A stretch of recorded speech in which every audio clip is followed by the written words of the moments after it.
థాయిలాండ్‌లో ఒకసారి కొంతమంది పిల్లల్ని తీసుకొని ఒక టీచరు గుహలోకెళ్లారు పిక్నిక్ అని. అది భూమికి సమాంతరంగా ఉండే గుహ. ఆ గుహ లోపలికి ఆల్మోస్ట్ ఒక కిలోమీటర్ వెళ్ళిపోయారు. కిలోమీటర్ వెళ్ళిపోయిన తర్వాత విపరీతంగా వర్షం కురిసింది. వర్షం కురిసిన తర్వాత వచ్చిన దారి మొత్తం నీటితో నిండిపోయింది. గుహ మొత్తం నిండిపోయింది. అది ప్యారలల్‌గా ఉంటదనమాట. లోపలికి వెళ్ళిపోయిన తర్వాత వాళ్ళకి బయటికి వచ్చే అవకాశం లేదు.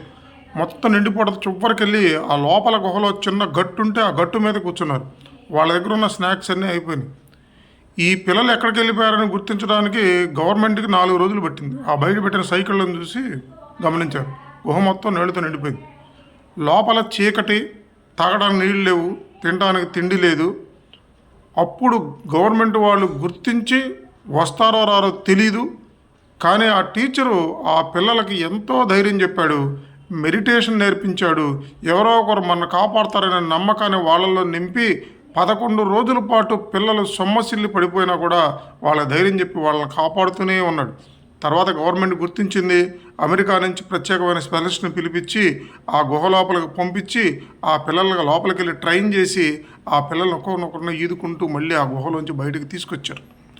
11 రోజుల పాటు నీళ్లు లేకుండా, ఆహారం లేకుండా, వస్తారో రారో తెలియకుండా ఎవరో ఒకరు వచ్చి కాపాడతారనే ధైర్యాన్ని నింపి 11 రోజులు వాళ్ళని మేనేజ్ చేశాడే. అంత చిమ్మ చీకట్లో ఎంత గొప్పవాడు, ఏం చెప్పాడు, ఎంత ధైర్యం నింపాడు, పిల్లలు ఎంత నమ్మారు. అలాగే ఎలాంటి కఠినమైన పరిస్థితుల్లో కూడా మనం ఓర్పుగా ఉంటే ఏదో ఒక రూపంలో మనకు రక్షణ అనేది లభిస్తుంది.